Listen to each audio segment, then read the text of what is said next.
মুসলমানেরা দুই দলে বিভক্ত হয়ে গেছে। একদল নামাজের মধ্যে আমিন বলে মনে মনে, আরেক দল আমিন বলে সশব্দে।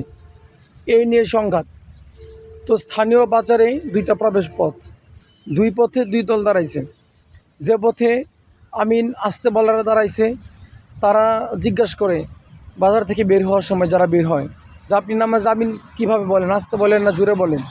যদি মতের নামিল হয় তাহলে পিটনা দিয়া বলে ওই দিক দিয়ে বের হন। দুই দল এরকম করে। আর ওই দিক দিয়া বহির শত্রুরা আইসা এদেরকে মাইরা মাইরা জায়গা দখল করে নিতেছে আর বলতেছে তোরা এই জায়গা ত্যাগ কর, আমরা নতুন দল, এই এলাকায় আমরা রাজত্ব করব। তো এই হয়েছে আমাদের মুসলমানদের অবস্থা। আমরা তুচ্ছ বিষয় নিয়ে দলাদলি করি, হানাহানি করি, রেশারেশি করি, কিন্তু মানে অস্তিত্ব বিলীন হয়ে যাবার মতো আশঙ্কা ওইদিকে আমাদের ভ্রুক্ষেপ নাই। যার যার স্বার্থ নিয়ে সব রাষ্ট্র ব্যস্ত আছে।